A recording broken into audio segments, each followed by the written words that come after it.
Olá galera, eu sou o Jara Reis, esse é o nosso canal Cultura Latino-Americana e hoje no nosso canal, como falamos muito de história, falamos da arte, da cultura, mas a história está muito presente no nosso canal, falaremos de uma grande batalha. Aliás, já me cobraram isso. Pô, você nunca fala do Brasil? Nunca fala do Brasil? Pois é, hoje nós vamos falar do Brasil.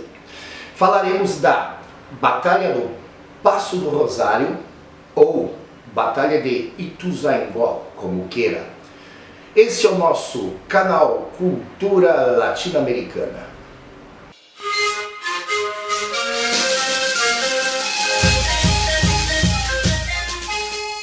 Bom, gente, o nosso assunto, a nossa batalha começa pelo nome, né? Existe uma divergência, existe uma... O lado brasileiro diz que o nome é Batalha do Passo do Rosário, porque a batalha se deu exatamente na região ali do Passo do Rosário, né? Que seria chamado próximo Rio Santa Maria.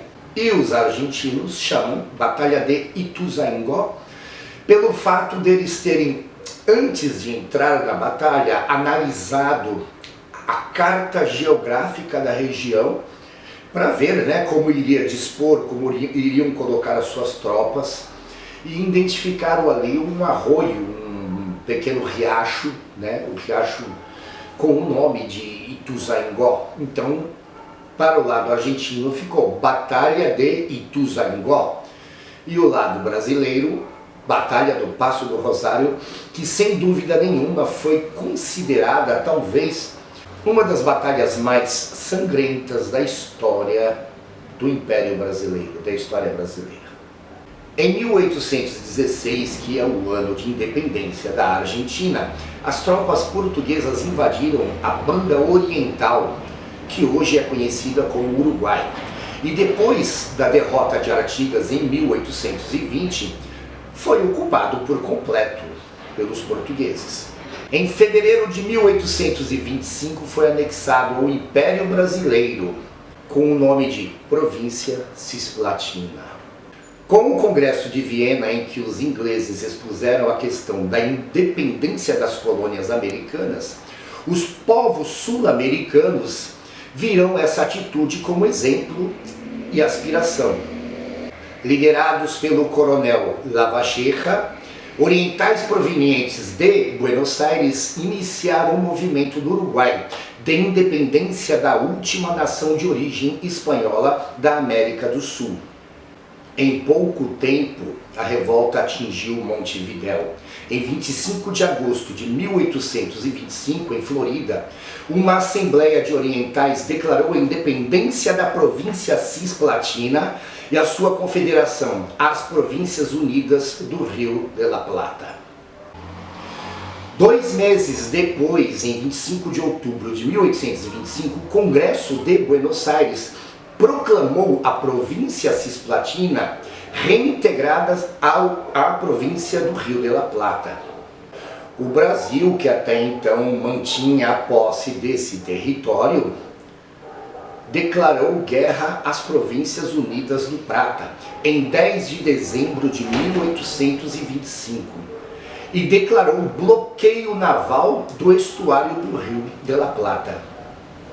No final do ano de 1826, as Províncias Unidas do Rio de la Plata concentravam seu exército na cidade de Durazno, constituído de orientais argentinos sob o comando do general Carlos Maria de Alvear. Já no Império Brasileiro, de início, o imperador deu pouca atenção a essa revolta, como sempre, né? Tô nem aí. Dado que se encontrava face a outras questões que se registravam nas províncias consideradas mais importantes para o Império naquela época, e até estrategicamente falando, como por exemplo Maranhão, a do Pará, a de Pernambuco, Bahia e também, claro, a capital do Brasil, o Rio de Janeiro, continua lindo, né? Então a atenção era dada para essas províncias brasileiras.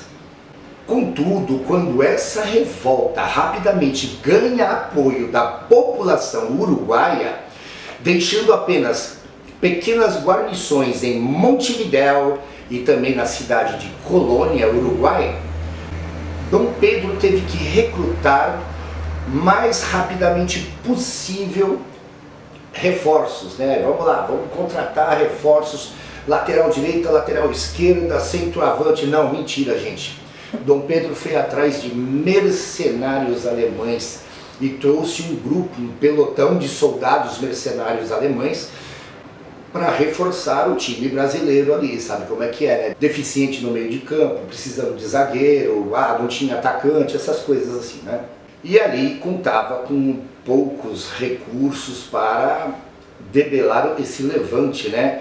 A mais, como é que diz aqui, a mais meridional das províncias do Império.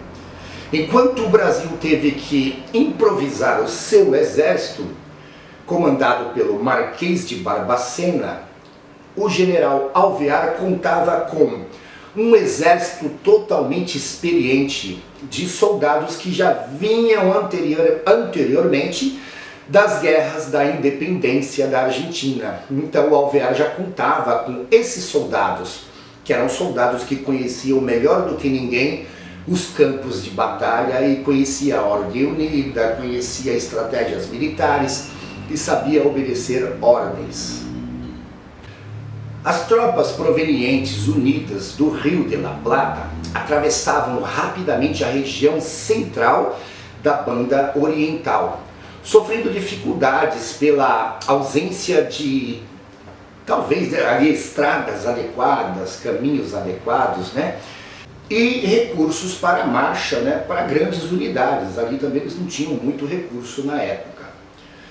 Segundo alguns historiadores, Alvear escondeu os movimentos de forma a fazer Barbacena acreditar que perseguia em retaguarda um exército em retirada. Então, Alvear, ele mais ou menos fez com que desse a impressão de que o exército estava fugindo, e aí os brasileiros começaram a tentar um esquema de perseguição do seu exército em retirada, que não era nada disso, quando na verdade o efetivo do exército maior estava todo ali dispostos estrategicamente para pegar as forças brasileiras. É mais ou menos um jogo de xadrez, né? Um jogo de estratégia. Como os brasileiros pensavam erroneamente que o exército oponente havia atravessado o rio Santa Maria, na tarde anterior à batalha, a sua marcha era totalmente desordenada, desorganizada. Os brasileiros, né? Enfim, vamos lá, né? Brasil, né?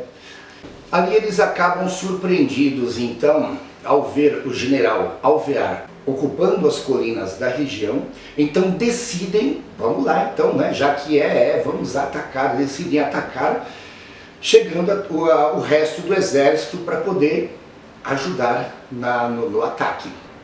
O exército imperial começa a combater na manhã do dia 20. Barbacena enviou a maior parte da sua infantaria para atacar o primeiro corpo do exército aliado, comandado por Lavalleja, que estava localizado mais ou menos ali com a artilharia no centro do campo de batalha. Então ordena o ataque. Por outro lado, o terreno escolhido por Alvear, pelo general Alvear, para o combate era propício para a movimentação de unidades de cavalaria. Afinal de contas, ele já havia estudado a carta geográfica e sabia onde colocar a sua cavalaria, a sua artilharia, né? Os quais o exército republicano possuía em vantagem numérica de 3-1. Então, estavam numa certa vantagem numérica. O lado oriental, a firme resistência uruguaia, gaúcha uruguaia, começa a ceder em alguns pontos. E as tropas brasileiras dirigem-se sobre 3 ou 4 peças de artilharia, que se encontravam no centro do esquema inimigo. Nesse momento, segue no campo de batalha a cavalaria republicana argentina. Rapidamente, a esquadra brasileira, formada por infantaria de voluntários voluntários, desertores com pouco adestramento, com pouco conhecimento militar, recua e corre para salvar-se. É óbvio, né? Porque aqui, naquele momento, os soldados recrutados brasileiros não tinham a menor experiência militar, eram gaúchos da região, possivelmente índios, possivelmente africanos escravizados, os nossos brasileiros escravizados de origem africana, e ali ninguém tinha o menor conhecimento militar de nada, né? E são obrigados a enfrentar uma batalha sangrenta como aquela.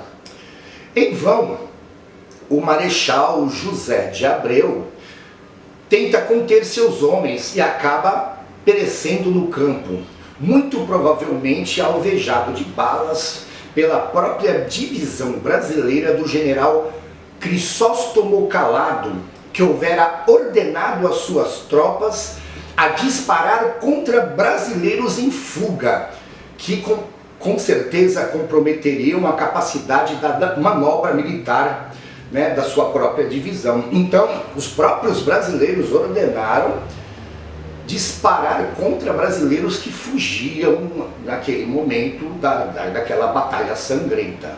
A ala direita do exército brasileiro também recua, ou seja, as duas alas laterais, elas começam a recuar, repassando as margens do córrego do braço do rio Santa Maria para o lado brasileiro. Então foi um desespero total, porque soldados sem experiência de combate, né, aquilo tudo era uma grande novidade, eles começam a recuar nas alas laterais. Por fim, as forças republicanas argentinas não conseguem quebrar a formação do centro do exército brasileiro, que eram os mercenários contratados alemães. Mas eles conseguem então, pelo menos, atacar as laterais já desguarnecida por conta da fuga do recuo daquelas alas laterais. Então eles se concentram na parte central. Barbacena ordena então o recuo das tropas. Recuando as tropas, aquele miolo da parte central, já que houve uma fuga, né, eles tentam recuar, só que ainda permanece algumas laterais daquele miolo central de artilharia. General Alvear, então, ele conquista o campo de batalha, mas não possui tropas descansadas para poder fazer a perseguição dos soldados em fuga. Então, como seria o correto, percebendo que as tropas iriam recuando, as tropas argentinas poderiam avançar para tentar recuperar ou aprisionar soldados em fuga. Um fato que vale a pena lembrar é o general Bento Manuel, também que participaria da Guerra dos Farroupilhas, aliado com o general Bento Gonçalves. O general Bento Manuel estava aproximadamente a 30 quilômetros do local de batalha com as suas tropas estacionadas. Porém, quando ele percebe a fuga e uma suposta derrota do exército brasileiro, ele simplesmente foge com as suas tropas, que possivelmente fariam uma diferença incrível nesta batalha. Ele foge com as suas tropas de uma maneira talvez até covarde. Um general, ele é surpreendido em posição fetal, simplesmente tremendo, com medo da batalha. E talvez isso seja uma característica, né, do general se acovardar, tremer diante de uma batalha. E também agora a gente observa, né, general tremendo diante de uma CPI.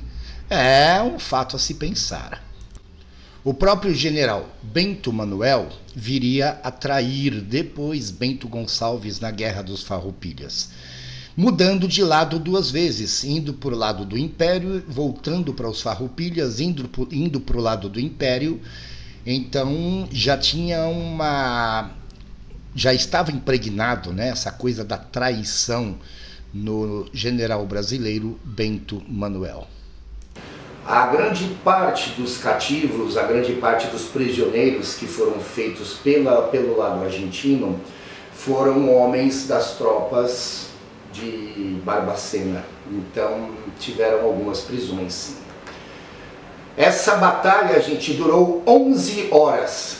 O fim dessa batalha certamente não significou muita coisa para ambos os lados, né? Mas o resultado, apesar de uma suposta vitória argentina, devido ao fato que os brasileiros se retiraram do campo de combate, ainda é motivo de discórdia para muita gente. Claro, numa guerra sempre é motivo de discórdia, né? Graças a Deus, acho que as coisas hoje são completamente diferentes em ambas as partes. A vontade e a garra brasileira não consegue vencer, mas também o seu oponente argentino também não triunfou, porque foi uma batalha que praticamente, apesar de uma suposta vitória, não houve uma vitória de ambos os lados, né? Haja visto também que até havia um interesse de Buenos Aires anexar aquela parte, a Argentina, né? Então praticamente não houve vencedores. Bom, agora veio o lado melhor dessa guerra. É uma coisa até engraçada, né? Dom Pedro, todo mundo sabe aqui que Dom Pedro ele era compositor. E ele compôs várias coisas, vários hinos, o hino da independência, aquela coisa toda. E aí o que ele faz? Ele compõe uma música em homenagem à vitória brasileira da Batalha do Passo do Rosário, a Batalha do Ituzaingó. E aí ele manda essas partituras porque essa música era para ser tocada na vitória brasileira, para comemorar a vitória brasileira, né? Pam, pam, pam, pam, pam, pam. Só que o lado argentino, os generais argentinos encontram um cofre no campo de batalha perdido e dentro desse cofre a partitura musical. Essas partituras são levadas para a Argentina e ali eles apenas trocam o nome do título, né, da música e colocam Hino de Ituzaingó. Ou seja, hoje nas comemorações pátrias, presidenciais, homenagens, né, é tocado o hino de Ituzaingó como um hino pátrio argentino, que foi composto por Dom Pedro I.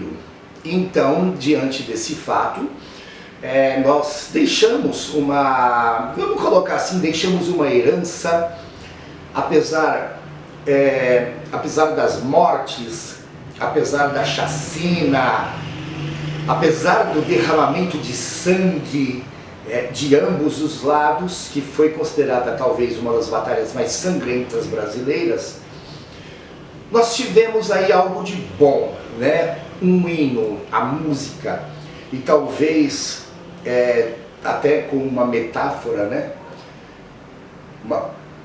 A música vem a unir novamente os povos, né? Vem a trazer a união, vem a trazer o amor, a fraternidade a todos os povos da nossa América Latina. Hoje o nosso canal Cultura Latino-Americana nós temos uma função muito importante, que é a função de união, unificação dessa América Latina através da arte, através da música, da cultura, né?